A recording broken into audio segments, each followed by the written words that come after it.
आपका ट्यूटर और guide doctor Manoj P परवा।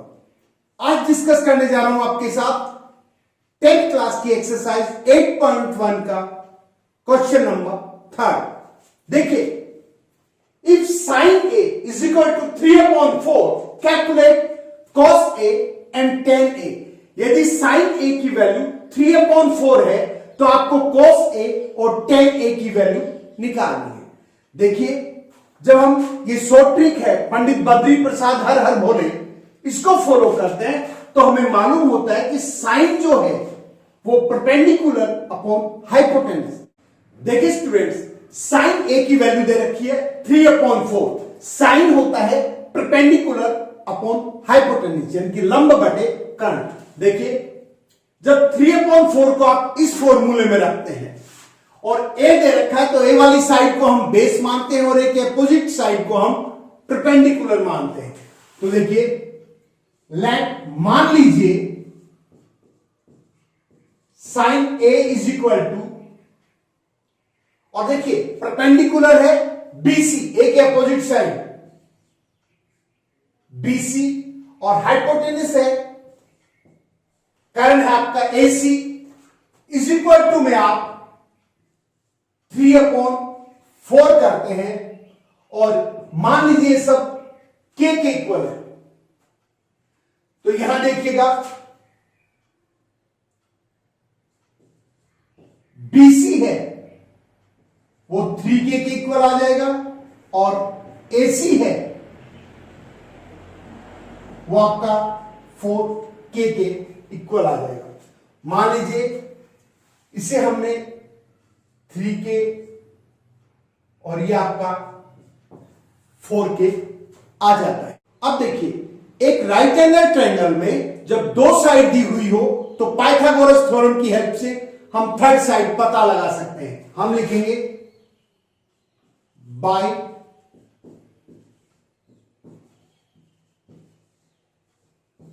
Pythagoras theorem. देखिए, हाइपोटेन्यूस दी है तो माइनस होकर निकलेगा A B square is equal to A C square minus B C square. कर्ण यानी कि हाइपोटेन्यूस की स्क्वायर में से जब परपेंडिकुलर या लंब की स्क्वायर को घटा दिया जाता है तो बेस यानी कि आधार की स्क्वायर आ जाती है। तो ए बी की square is equal to 4k square minus 3k square. देखिएगा, A B square is equal to 16k square minus 9k square is equal to 7k square. जब ए बी की जो स्क्वायर का sign हम हटाते हैं तो दूसरी साइड अंडर रूट का साइन लग जाता है। Under root 7k square. देखिए, अंडर रूट 7 की पूरी वैल्यू निकलती रही है, इसलिए हम इसे अंडर रूट 7 ही रख देते हैं और k स्क्वायर को जब अंडर रूट से बाहर निकालते हैं तो स्क्वायर का साइन गायब हो जाता है और k आ जाता है। ए बी की वैल्यू आपके पास आती है अंडर रूट 7k। ये हमारे पास आई अंडर रूट 7k। अब देखिए,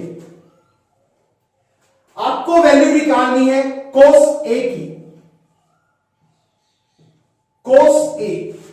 अब देखिए, यदि इस पंडित बद्री प्रसाद हर हर भोले वाली सारणी को या टेबल को हम फॉलो करते हैं तो cos होता है वो होता है बेस अपॉन हाइपोटेन्यूस।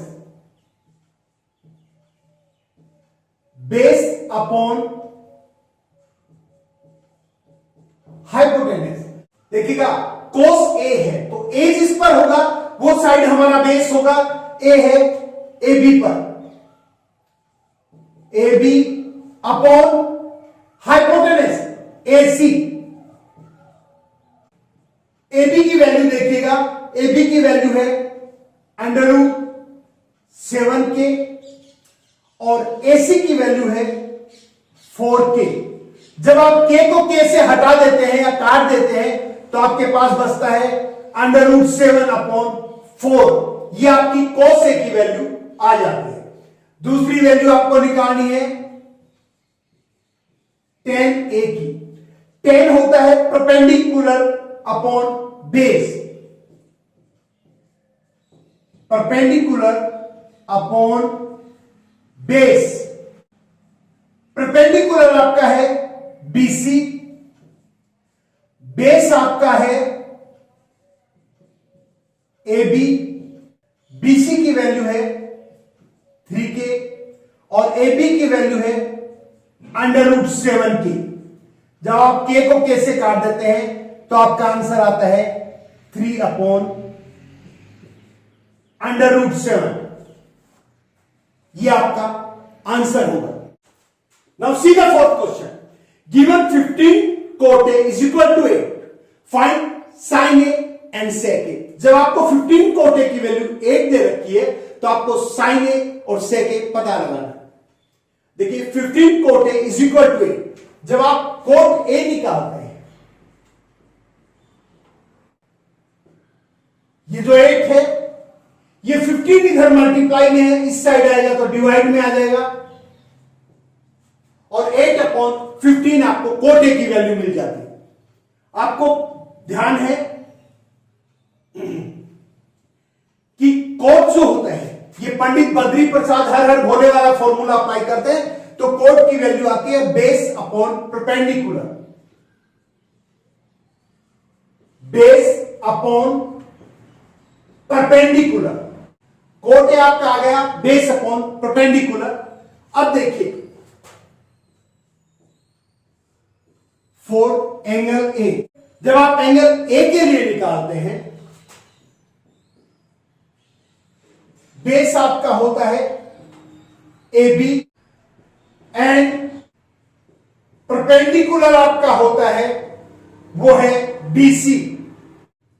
अब देखिए let AB is equal to, base मान रहे हैं आप AB को और AB है 8 तो आप 8K मान लेंगे इसे, and BC is equal to, BC आपका परपेंडिकुलर है उसे आप 15K मान लेंगे तो आपके पास AB आ गया 8K और BC आ गया 15K। जब देखिए एक राइट एंगल ट्राइंगल में दो साइड दे रखी हो तो तीसरी साइड हम पाइथागोरस थ्योरम के द्वारा निकालते हैं। बाय पाइथागोरस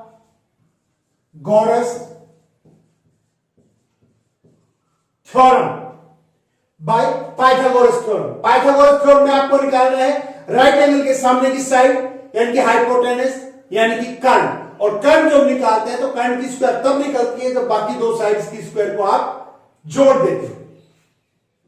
देखिए AC square is equal to AB square plus BC square. AC square is equal to AB, देखिएगा AB आपकी है 8K, उसकी होल स्क्वायर कर दी। BC देखिएगा BC है 15K, उसकी होल स्क्वायर कर दे। AC square is equal to, जब 8K को आप स्क्वायर करते हैं 8 की स्क्वायर होती है 64 और K की स्क्वायर आ जाएगी एज इट इज, प्लस 15 की जब स्क्वायर करते हैं तो 225 आ जाता है और K की स्क्वायर हम एज इट इज लगा देते हैं। देखिएगा AC square is equal to, जब इन दोनों को आप जोड़ते हैं तब 289 K की स्क्वायर आती है। अब देखिए एक साइड से यदि आप स्क्वायर की साइन को हटाते हैं तो दूसरी साइड अंडर रूट का साइन लग जाता है, 289 K स्क्वायर। याद रखिए AC इज इक्वल टू 289 का अंडर रूट निकालते हैं तो 17 आता है और K स्क्वायर में से जब अंडर रूट निकालते हैं तो स्क्वायर का साइन गायब हो जाता है और K, ये आपकी थर्ड साइड आ गई यानी कि 17K। थर्ड साइड आपकी आ गई 17K जो आपका हाइपोटेनस या कर्ण है। अब आपको निकालना है साइन ए। देखिएगा, साइन होता है परपेंडिकुलर अपॉन हाइपोटेनस। साइन होता है परपेंडिकुलर अपॉन हाइपोटेनस। परपेंडिकुलर इसमें है बीसी, हाइपोटेनस इसमें है एसी। बीसी देखेगा 15 के, हाइपोटेनस देखेगा 17 के। जब आप के को के से काट देते हैं तो आपका आंसर आपके पास आता है 15/17। दूसरा देखिएगा सेक ए। सेक होता है हाइपोटेनस अपॉन बेस। सेक होता है हाइपोटेनस अपॉन बेस। हाइपोटेनस इसमें है एसी, बेस इसमें है एबी। एसी है 17 के, बेस एबी है 8 के से आप के को काट देते हैं और आपका आंसर आ जाता है 17/8। इस प्रकार हम इसका आंसर निकाल लेते हैं। स्टूडेंट्स, आज मैंने आपको 10th क्लास की एक्सरसाइज 8.1 का क्वेश्चन नंबर 3 और 4 समझाया है। आशा है आपको समझ में आ गया होगा। यदि आपको वीडियो अच्छा लगे तो इसे लाइक करें, अपने फ्रेंड्स के साथ शेयर करें ताकि वो भी इसका बेनिफिट उठा सके। और यदि अभी तक आपने मेरे चैनल को सब्सक्राइब नहीं किया है तो प्लीज इसे सब्सक्राइब करें, क्योंकि आपका सपोर्ट ही मेरी ताकत है। Thank you.